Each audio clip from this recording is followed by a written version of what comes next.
Amygdala hijack is a term coined by Daniel Goleman in his 1996 book Emotional Intelligence: Why It Can Matter More Than IQ. Drawing on the work of Joseph E. Ledoux, Goleman uses the term to describe emotional responses from people which are immediate and overwhelming, and out of measure with the actual stimulus because it has triggered a much more significant emotional threat. Definition: part of the thalamus's stimuli goes directly to the amygdala, while other parts are sent to the neocortex or thinking brain. If the amygdala perceives a match to the stimulus, i.e., if the record of experiences in the hippocampus tells the amygdala that it is a fight, flight, or freeze situation, then the amygdala triggers the HPA, hypothalamic pituitary adrenal, axis and hijacks the rational brain. This emotional brain activity processes information milliseconds earlier than the rational brain, so in case of a match, the amygdala acts before any possible direction from the neocortex can be received. If, however, the amygdala does not find any match to the stimulus received with its recorded threatening situations, then it acts according to the directions received from the neocortex. When the amygdala perceives a threat, it can lead that person to react irrationally and destructively. Goleman states that emotions make us pay attention right now. This is urgent and gives us an immediate action plan without having to think twice. The emotional component evolved very early: do I eat it, or does it eat me?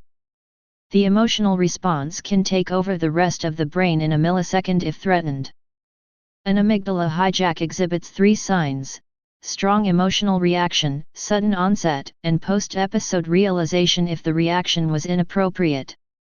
Goleman later emphasized that self-control is crucial when facing someone who is in the throes of an amygdala hijack, so as to avoid a complementary hijacking whether in work situations or in private life. Thus, for example, one key marital competence is for partners to learn to soothe their own distressed feelings.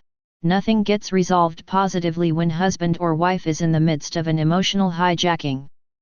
The danger is that when our partner becomes, in effect, our enemy, we are in the grip of an amygdala hijack in which our emotional memory, lodged in the limbic center of our brain, rules our reactions without the benefit of logic or reason, which causes our bodies to go into a fight or flight response.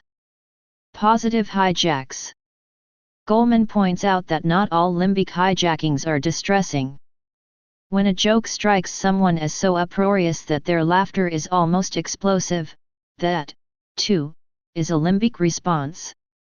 It is at work also in moments of intense joy.